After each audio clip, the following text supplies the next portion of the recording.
하나님 말씀 오늘 유다서 합니다.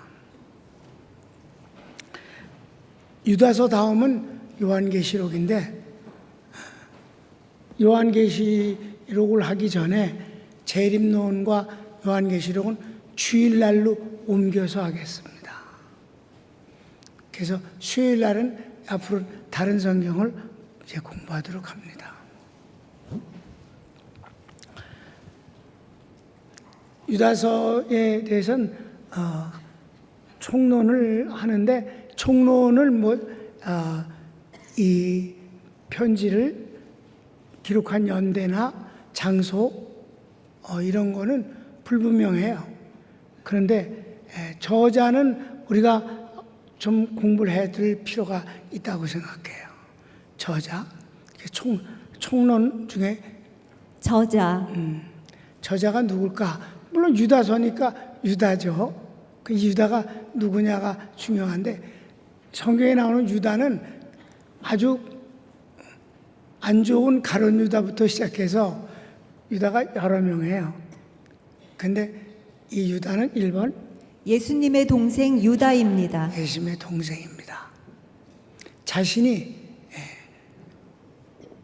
예수님의 동생임을 밝혔어요. 자, 성경을 1절을 읽을까요? 예수 그리스도의 종이요 야고보의 형제인 유다는 부르심을 받은 자 곧 하나님 아버지 안에서 사랑을 얻고.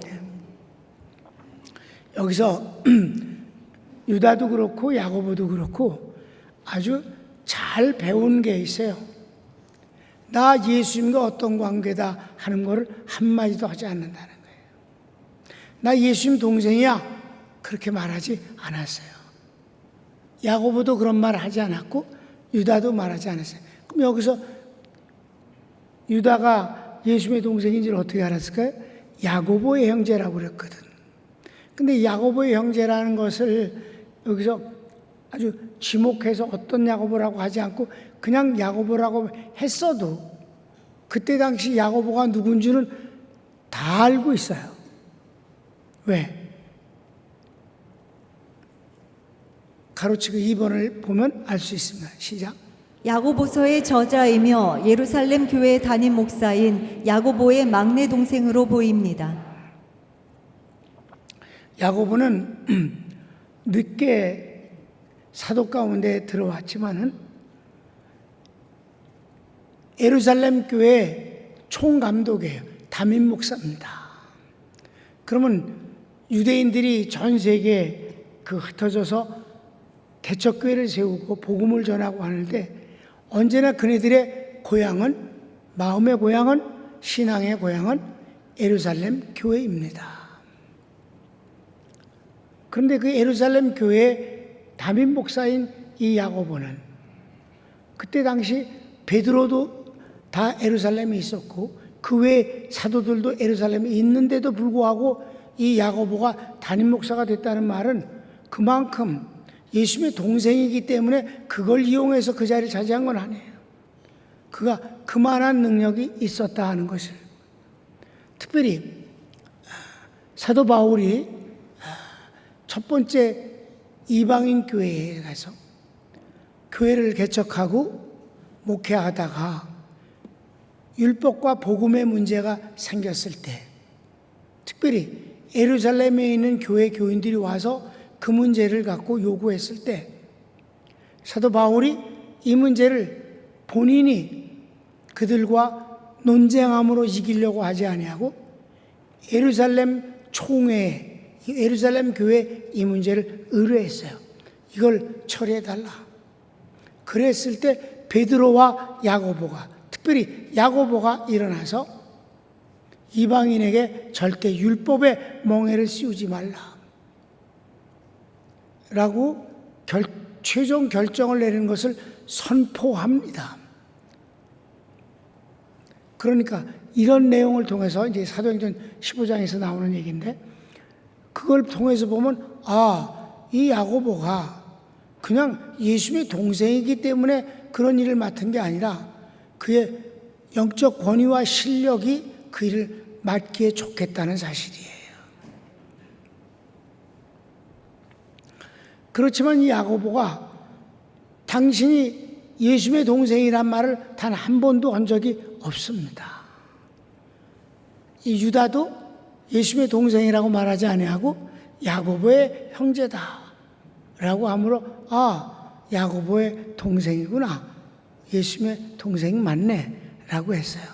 여기서 우리가 이 유다가 예수님의 동생인 것을 공부하는 이유가 있어요. 천주교는 예수님의 동생을 인정하지 않아요. 그는 손바닥으로 하늘을 가리겠다는 뜻이에요. 아니지, 손바닥으로 지 눈을 가리지. 그러니까 뭘 위해서? 마리아가 영원한 동정녀로 살다가 동정녀로 죽었다, 이렇게 만들기 위해서. 여러분, 아기를 낳으면 무슨 추한 거야? 왜 그따구 소리를 하는 거야? 그러니까 쓸데없이 마리아를 신성시해서 만들기 위해서 남편하고 살면서 애나 낳고 그러면 뭔가 좀 덜한 것 같은가 보지? 그럼 이 세상 어머니가 다 덜해? 말도 안 되는 소리잖아. 있을 수 없는 짓거리예요.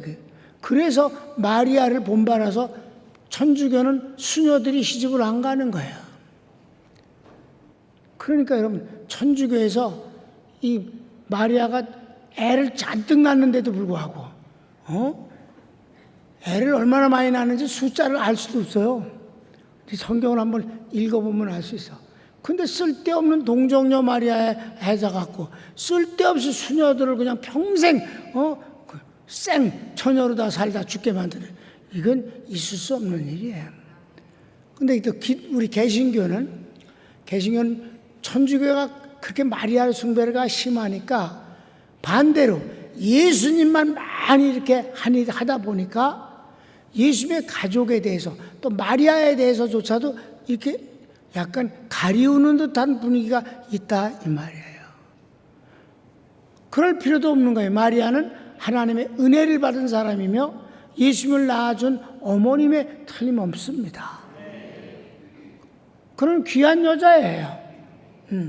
그러니까 그 귀한 은혜 받은 여인으로서 우리가 대우하면 되는 거예요. 그를 경시 여길 것도 없는 거예요. 우상화할 것도 없고 경시 여길 것도 없고, 또 동생들이 주의 일을 많이 하니까 나는 그런 점이 너무 좋은 거예요.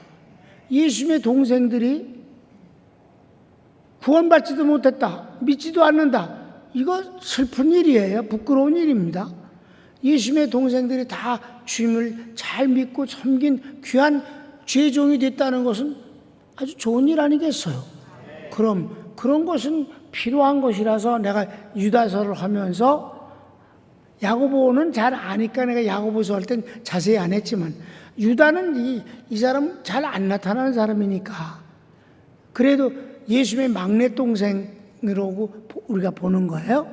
그러니까 우리가 예수님의 어머니도 그렇고 또 동생들도 그렇고 다 하나님의 큰 은혜와 축복을 받고 주를 잘 섬겼다, 이건 바람직한 내용이 아니겠는가?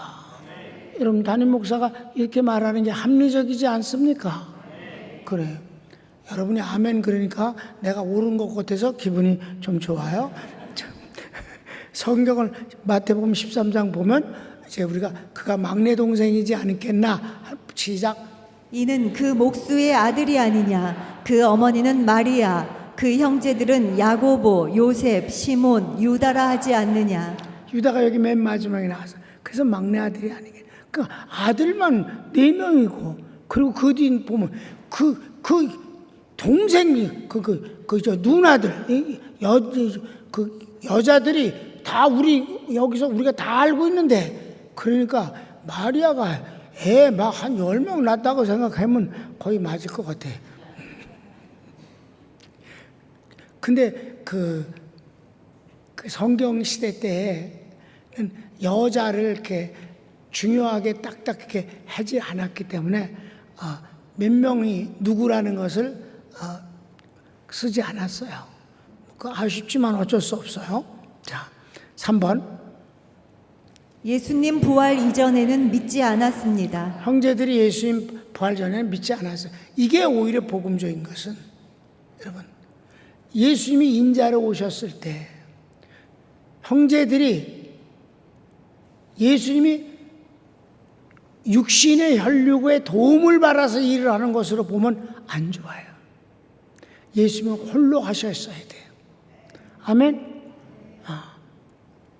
어떤 관계이든지 간에 예수님은 홀로 인자로서 저주와 심판을 담당하셔야 되는 것입니다. 그래서 십자가에 죽으실 때 제자들이 다 도망가 있었던 것은 당연한 일입니다. 특별히 주님이 그 피땀을 흘리며 하나님 앞에 기도하지 않았어요? 십자가를 앞에다 놓고 체포되기 전에. 그럴 때 제자들 3명이 같이 따라갔는데도 그날따라 이것들이 졸고 잠을 자면서 기도도 안 했다 이 말이에요. 주님이 뭐라 했어요? 날 위해 기도해달라. 내가 민망하다. 너무 힘들다 십자가를 놓고.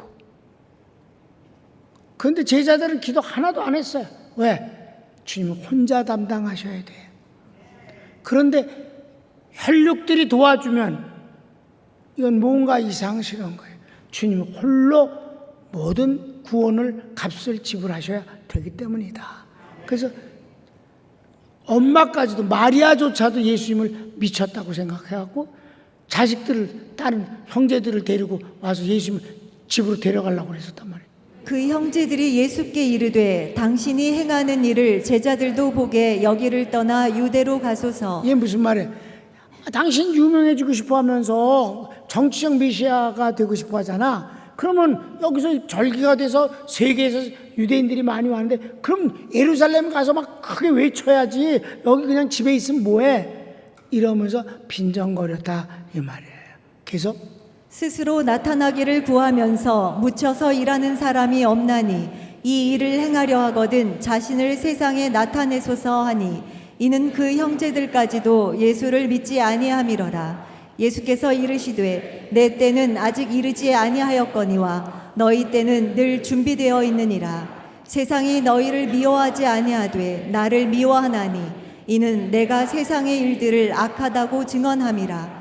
너희는 명절에 올라가라. 내 때가 아직 차지 못하였으니 나는 이 명절에 아직 올라가지 아니하노라. 그래서 주님은 홀로 모든 걸 담당하셔야 된다. 4번 부활 승천하신 후 제자들과 함께 기도에 힘쓰고 교회 지도자가 됩니다. 예수님이 십자가에 죽으시고 부활하실 때 부활하신 뒤부터 형제들이 믿었어요. 이게 보통 일이 아니구나.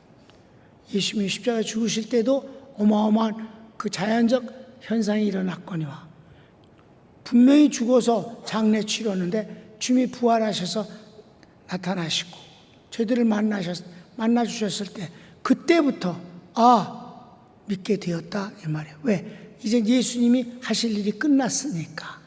아멘. 그래갖고 함께 기도하고 그리고 이렇게 다 지도자들이 되어져서 하나님의 일을 잘하고 있었다 이 말이에요. 성경을 사도행전 1장 9절부터 좀 읽어봅시다. 이 말씀을 마치시고 그들이 보는데 올려져 가시니 구름이 그를 가리어 보이지 않게 하더라. 올라가실 때에 제자들이 자세히 하늘을 쳐다보고 있는데 흰옷 입은 2사람이 그들 곁에 서서 이르되 갈릴리 사람들아 어찌하여 서서 하늘을 쳐다보느냐. 너희 가운데서 하늘로 올려지시니 예수는 하늘로 가심을 본 그대로 오시리라 하였느니라. 제자들이 감람원이라 하는 산으로부터 예루살렘에 돌아오니 이 산은 예루살렘에서 가까워 안식일에 가기 알맞은 길이라. 들어가 그들이 유하는 다락방으로 올라가니 베드로, 요한, 야고보, 안드레와 빌립, 도마와 바돌로메, 마테와 및 알페오의 아들 야고보, 셀롯인 시몬, 야고보의 아들 유다가 다 거기 있어 여자들과 예수의 어머니 마리아와 예수의 아우들과 더불어 마음을 같이하여 오로지 기도에 힘쓰더라. 아멘. 자, 여기서 제 사도들이 기도하고 있는 그곳에 마리아와 그리고 예수님의 동생들이 다 함께 기도에 함께하고 있었다. 그리고 여기 이제 야고보가 예루살렘 교회 총감독이 되고 여기 막내 동생인 유다마저도 유다서라는 성경을 쓰고 있다 하는 점에 이해되셨죠? 자, 그다음 이제 장소, 뭐 시기 이런 거는 확인된 바 없어요. 그래서 2번 동기와 목적, 이단들이 초대교회를 어지럽게 하여 이에 대한 비판과 예수님에 대한 정통적인 복음을 친동생 입장에서 강조합니다. 이 유다는 아주 똑똑했던 것 같아요. 그래서 어떤 걸 쓰려고 그랬냐면 구원론을 쓰려고 그랬어요. 구원론을 마치 로마서 같이 논문 형식으로 쫙 쓰고 싶어서 그걸 시작한 그 마음이 아주 간절했다고 그랬어요. 자기가 그렇게 복음을 이렇게 구원론에 대해서 쫙 쓰고자 했는데, 그래서 붓을 들어서 시작했는데 교회에 이단들이 횡행해서 복음이 어지러워지는다는 사실을 알고 접었어요. 그걸 접고 이단에 대해서 강력하게 비판하고 예수님의 그 복음 자체 그것만을 강조하는데 누가 하니까 더 먹힐까요? 어려서부터 같이 자라고 그 모습을 보면서 성장했던 동생의 입장에서 썼을 때 좀 더 받는 사람에서 실감이 되고 신뢰를 보내지 않겠는가. 이래서 그 논문은 구원론에 대한 건 그만두고 그냥 이단에 관한 것만 간단히 써서 급하게 많은 교회들에게 이걸 보낸 거예요. 이게 바로 동기와 목적입니다. 이해되셨죠? 그럼 이제 오늘 서론만 공부하도록 하겠습니다. 시간이 많이 갔으니까. 서론 1절에서 4절까지만입니다. 1번 인사를 하는데, 자, 가로치고 1번 예수 그리스도의 종이요 야고보의 형제인 유다가 부르심을 입은 자, 즉 하나님 아버지의 사랑을 받고 예수님의 영광을 위해 보호하심을 받는 성도들에게 편지합니다. 여기서 뭐 인사니까 뭐 뻔한 소리가 있을 수 있어요. 근데도 여기서 자기를 설명하는데 자기 정체성이 누구냐? 예수 그리스도의 동생이라고 한 걸 예수 그리스도의 종이다. 그리고 야고보의 형제다. 유다다. 그러니까 유다가 여러 명인데 나 예수님의 동생이야. 야고보의 동생이야. 이렇게 말하면서 수신자, 이 편지를 받는 사람은 누구냐? 하나님의 사랑을 받는 사람. 다시 말해서 예수 그리스도의 영광을 위해서 하나님이 보호해 주시는 성도들. 이건 깊은 의미가 있는 거예요. 하나님이 우리를 사랑하시고 지켜주시는 것도 그가 믿고 있는 예수님에게 욕되지 아니하고 부끄럼되지 아니하고 영광이 되도록 우리를 승리케 해주신다 이 말이에요. 그런 은혜를 받는 성도들에게 내가 편지를 쓴다. 시작. 예수 그리스도의 종이요 야고보의 형제인 유다는 부르심을 받은 자, 곧 하나님 아버지 안에서 사랑을 얻고 예수 그리스도를 위하여 지키심을 받은 자들에게 편지하노라. 여기서 예수 그리스도를 위하여 너희를 지키신다 하는데 그게 뭐예요? 예수 그리스도의 영광을 위하여지. 그러면 이해가 쉽잖아요. 그죠? 그렇잖아요, 여러분. 자, 가르치기 2번. 긍휼과 평강과 사랑이 넘칠지어다. 여기서는 긍휼이 들어간 것은 초대교회 교인들이 너무 힘들었으니까. 성경을 읽읍시다. 긍휼과 평강과 사랑이 너희에게 더욱 많을지어다. 아멘. 큰 2번. 지필의 동기. 아까 이미 서론에서 얘기했어요. 그죠? 자, 1번. 구원의 복음을 쓰려 했으나 믿음을 흔들 것 같은 현상을 확인하고 이단과 싸워야 할 필요를 느꼈다 합니다. 그래요. 성경 본문을 읽읍시다. 뭐라고 그러나? 사랑하는 자들아, 우리가 일반으로 받은 구원에 관하여 내가 너희에게 편지하려는 생각이 간절하던 차에 간절했다. 구원론을 쓰려고 마음에 간절해서 길게 아주 마치 로마서처럼 그렇게 쓰고자 하는 마음이 간절했었는데 그 뒤 성도에게 단번에 주신 믿음의 도를 위하여 힘써 싸우라는 편지로 너희를 권하여야 할 필요를 느꼈노니. 필요를 느꼈어요. 왜? 이단들 때문에. 그래서 이제 이 이단에 관한 것을 썼다. 여러분 수도 없이 강조했습니다만 성경은 이단에 관해서 말씀하는 것이 어떤 성경에도 빠짐이 없다는 거예요. 그런데 근래의 기독교는 여러분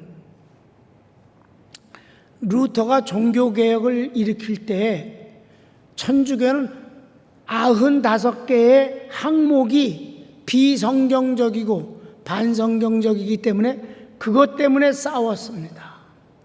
그리고 가톨릭에서 빠져나와 그래서 혁명이라는 단어를 쓴 거예요.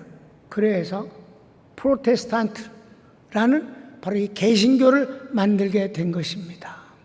그래 개신교는 정말 아주 복음적으로 이렇게 수천 년을 지금까지 해왔습니다.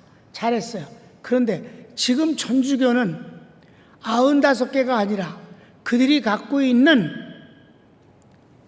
천주교 교리서라는 걸 그들은 성경을 갖고 교회 가지 않아요. 성당에 예배를 드린다고 하지 않아요. 제사, 미사 드리러 간다고 합니다. 제사입니다. 제사. 아주 발칙한 일입니다. 제사를 드릴 때마다 예수님을 또 죽입니다. 그래서 화채설이라고 하는 거예요.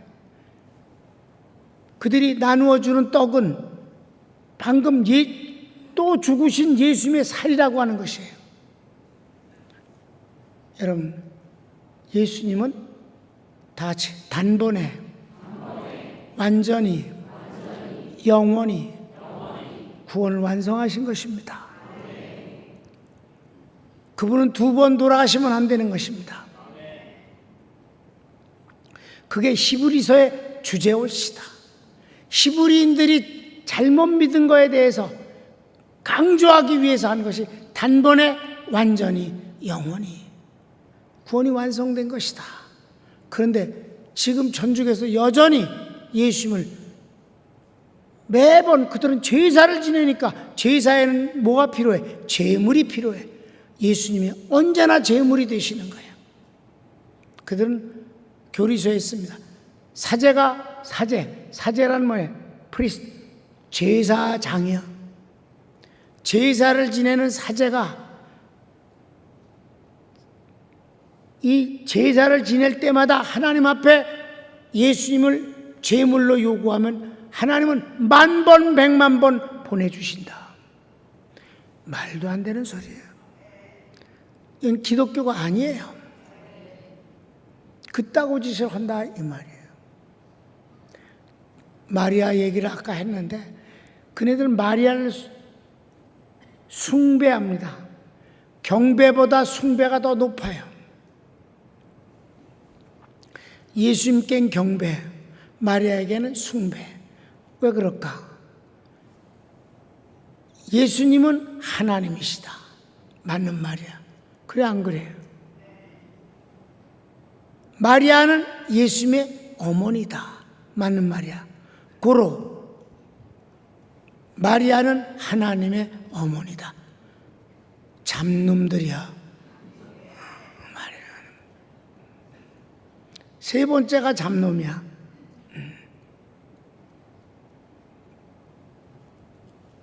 마리아는 은혜를 받은 여인일 뿐이야.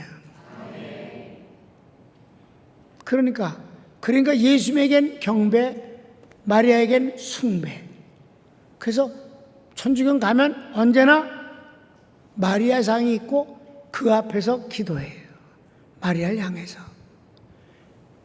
예수님이 혼자 있을 땐 성인이지만 마리아하고 같이 있을 땐 언제나 애기예요.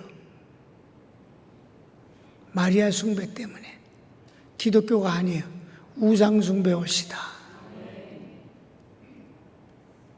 그러니까 이런 이단들이 지금도 그들이 갖고 다니는 미사에 갖고 다니는 책 교리서는 90% 정도가 반성경적 비성경적인데 개신교가 그들을 이단이라고 강력하게 비판하지 않는 것이 문제다 이 말입니다. 자, 유다가 그렇게 멋진 성경을 쓰고자 했는데 그걸 포기하고 이단에 대한 것을 반격하기 위해서 또 성도들이 이단에 넘어가지 않게 하기 위해서 이 유다서를 썼다는 그 목적과 동기는 대단히 귀한 거예요. 2번, 이게 마지막이에요. 시작. 몰래 들어온 자들은 이미 하나님의 심판을 받기로 된 자들이며 이들은 하나님의 은혜를 세상의 죄를 즐기는 것으로 바꾸며 예수 그리스도를 부인하는 자입니다. 이단은 아무리 열심을 내고 굉장히 무슨 뭘 이런저런 걸 희생하고 이웃을 사랑하는 것 같이 사기를 쳐도 궁극적인 것은 예수님을 안 믿는다는 거예요. 그것이 중요한 거예요. 예수님을 안 믿는다. 자, 4절을 읽겠습니다. 이는 가만히 들어온 사람 몇이 있음이라. 그들은 예적부터 이 판결을 받기로 미리 기록된 자니 경건하지 아니하여 우리 하나님의 은혜를 도리어 방탕한 것으로 바꾸고 홀로 하나이신 주제 곧 우리 주 예수 그리스도를 부인하는 자니라. 부인하는 자다. 믿지 않는 자다. 믿지 않기 때문에 그런 짓을 하는 거예요. 다 궁극적으로. 근데 몰래 들어왔다. 왜? 도둑이니까. 자, 예수님이 하신 말씀을 한번 읽어봅시다. 요한복음 10장 1절 그 10절 시작. 내가 진실로 진실로 너희에게 이르노니 문을 통하여 양의 우리에 들어가지 아니하고 다른 데로 넘어가는 자는 절도며 강도요 도둑이 오는 것은 도둑질하고 죽이고 멸망시키려는 것뿐이요 내가 온 것은 양으로 생명을 얻게 하고 더 풍성히 얻게 하려는 것이라.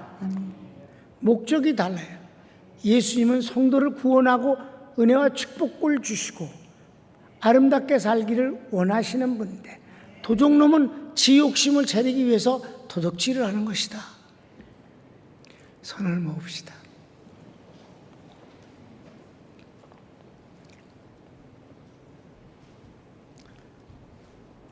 사랑하는 여러분, 오늘 유다가 인사를 하면서 뭐라고 그랬어요?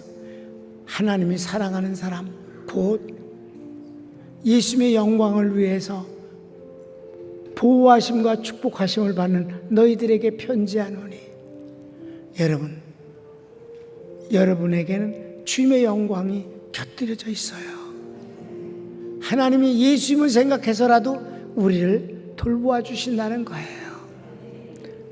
우리는 자랑할 게 하나도 없습니다. 모든 것이 다 주님의 은혜입니다. 다 같이 주여 한번 부르기도 합시다. 주여.